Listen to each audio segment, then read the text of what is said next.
In 1938, a 28-year-old Korean man with a small inheritance opened a tiny trading shop in a dusty town called Daegu. He sold dried fish, noodles, and local produce to merchants in Manchuria.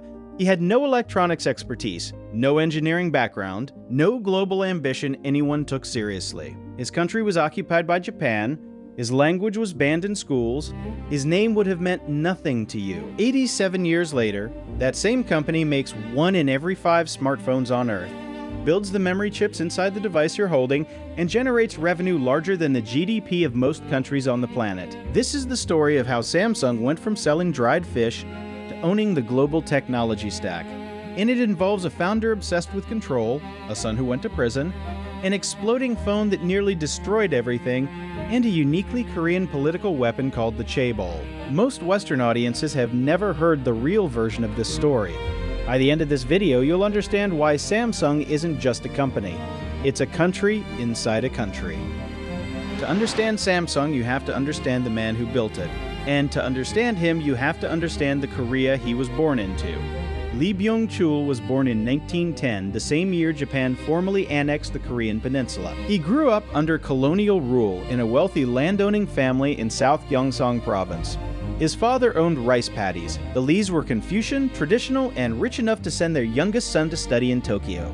Lee enrolled at Waseda University, but he never finished. He dropped out, returned home, and by his late 20s was looking for a business to run. His first attempt was a rice mill. It failed. He lost most of his inheritance gambling and speculating in real estate. He has since admitted in his own memoirs that he came home humiliated, but his family staked him again. And on March 1st, 1938, Lee opened a small trading company in Daegu with the equivalent of about 30,000 won in starting capital. He called it Samsung Sangho. Samsung means 3 stars in Korean. 3 because it suggested something big, eternal, and powerful. Sangho just means trading company. The original Samsung sold dried Korean fish, locally grown vegetables, and homemade noodles. Lee shipped them north into Manchuria and Beijing, where the Japanese Imperial Army needed supplies.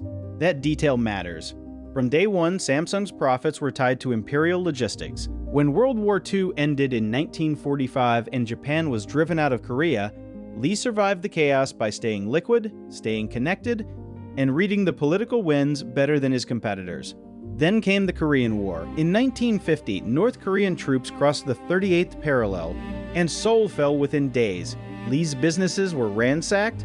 He fled south to Busan with almost nothing. But again, he rebuilt. By 1953, with the war stalemated and American aid pouring in, Lee had founded Chaebol Weapon, a sugar refinery, and shortly after, Chaebol Industries, a textile company. These 2 businesses are the real foundation of Samsung. Sugar and wool. That's where the empire actually started.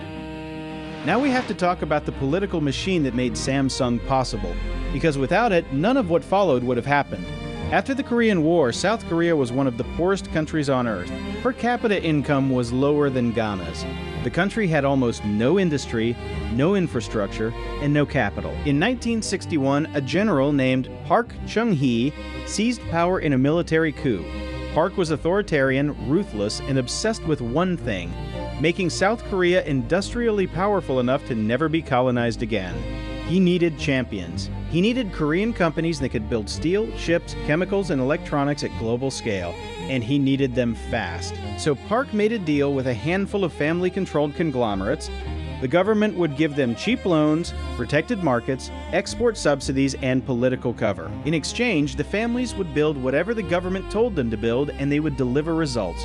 These conglomerates became known as chaebols. The word literally translates to wealth clique. Samsung, Hyundai, LG, SK, Lotte, Daewoo. These are the names that emerged from that deal, and Lee Byung-chul was at the front of the line. The Chaebol model is essential to understand because it's not how Western companies work.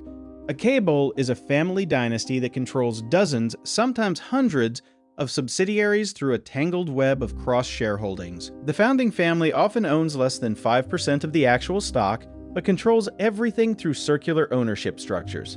Decisions flow from the top, from the patriarch, like a Confucian household. Lee used this structure to expand Samsung into insurance, retail, shipbuilding, construction, hotels, hospitals, even a newspaper. By the 1960s, Samsung was no longer a trading company.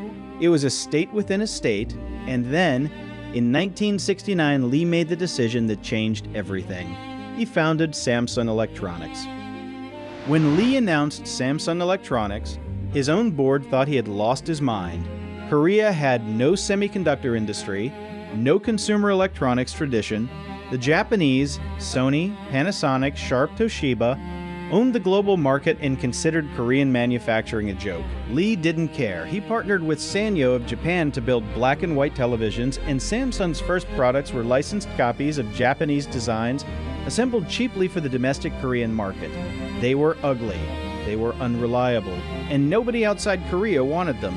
But Lee kept reinvesting profits from sugar, textiles, and insurance back into electronics year after year, even when the division lost money. Then in 1974, he made the move that nobody saw coming. He personally bought a 50% stake in a struggling company called Korea Semiconductor. Not Samsung. Him personally, his own executive told him semiconductors were a black hole that would bankrupt the company. Lee ignored them.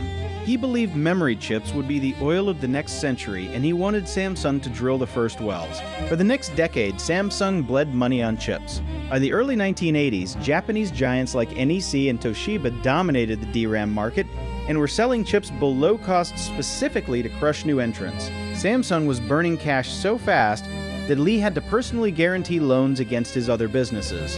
Then in 1983, Lee published what became known inside the company as the Tokyo Declaration. He announced that Samsung would commit fully to building world-class memory chips, no matter what it cost. Within months, Samsung's engineers, many trained in the US, lured back to Korea with massive salaries. Designed and shipped a 64-kilobit DRAM chip. They were still years behind the Japanese. But they were in the game. Lee Byung-chul died of lung cancer in 1987, just as Samsung's chip business was starting to break even. He never lived to see the empire he had bet everything on actually win. That job fell to his third son. Lee Kun-hee was not supposed to inherit Samsung. He was the youngest of three sons, quiet, awkward, more interested in films and wrestling than business. But his older brothers had fallen out of favor, and his father had spent years grooming Kun-hee in private. When Lee Byung-chul died in 1987, Kun-hee took the chairmanship. For 5 years he watched. He toured factories, he talked to engineers, he flew constantly between Seoul, Tokyo, and Los Angeles. And what he saw made him furious. In 1993, on a visit to a Best Buy in Los Angeles, Kun-hee allegedly watched American customers walk past Samsung televisions, covered in dust, to buy Sony and Panasonic. He flew his entire senior management team to Frankfurt, Germany, locked them in a hotel for 3 days, and delivered a speech now legendary in Korean business history. He told them change everything except your wife and children. He told them that Samsung's quality was an embarrassment, that the company was on a path to extinction, and that mediocrity would no longer be tolerated. Then, to make his point, he took 150,000 Samsung mobile phones, the company's own products, piled them in the courtyard of the factory in Gumi, and had 2,000 employees set them on fire while wearing headbands that read quality first. The bonfire burned for hours. The message was unmistakable. Within a decade, Samsung overtook Sony as the world's largest TV manufacturer. By 2003, it was the world's largest memory chip producer, and within years, it would dominate flash memory and OLED screens too. Kun-hee transformed Samsung from a cheap regional brand into a luxury technology house that competed head-to-head with Apple. But the same authoritarian style that drove the turnaround had a darker side. In 2008, Kun-hee was indicted in a massive bribery and tax evasion scandal involving slush funds used to bribe prosecutors, judges, and politicians for years. He was convicted, given a suspended sentence, and pardoned by the South Korean president on the grounds that Korea needed him to lead the bid for the 2018 Winter Olympics. That pardon told the world something uncomfortable. In South Korea, Samsung was effectively above the law. By 2014, Lee Kun-hee had suffered a heart attack and entered a coma he would never wake from. He lay in a hospital bed for 6 years, technically still chairman, while his son Lee Jae-yong, known in the West as J.Y. Lee, took de facto control. J.Y. inherited a company at the absolute peak of its power. The Galaxy S series was outselling the iPhone in unit volume globally. Samsung's chip division was minting money. The TV business was untouchable. And then in August 2016, Samsung launched the Galaxy Note 7. Within weeks, the phone started catching fire. Not figuratively. Actually, catching fire. In bedrooms, on airplanes, inside cars. Reports flooded in from around the world. Samsung issued a recall, replaced the batteries with a different supplier, and reissued the phones. The replacements also caught fire. The Federal Aviation Administration banned the Note 7 from flights. Airlines made announcements before takeoff specifically mentioning Samsung. The damage to the brand was incalculable. Samsung killed the entire product line, took an estimated $5 billion hit, and conducted one of the largest engineering postmortems in tech history. Hundreds of engineers tested 200,000 devices and 30,000 batteries before identifying two separate manufacturing defects in two different battery suppliers. It was the closest Samsung had come to catastrophic brand collapse since the Frankfurt speech. And then, while the company was still bleeding from the Note 7, Korean prosecutors came knocking. J.Y.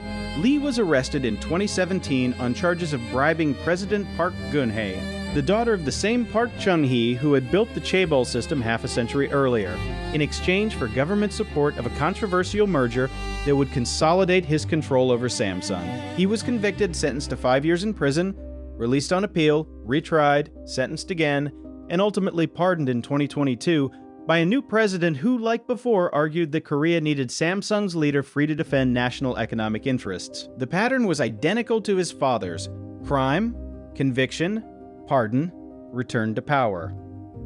Today, Samsung is something Western audiences struggle to grasp because no equivalent exists in the United States or Europe. Samsung Electronics alone generates revenue equivalent to roughly 15 to 20% of South Korea's entire GDP. The broader Samsung group accounts for more than a fifth of all Korean exports. If Samsung sneezes, the Korean economy catches a cold. The company makes the memory chips inside almost every server, phone, and laptop on the planet. It manufactures the OLED panels Apple uses in iPhones.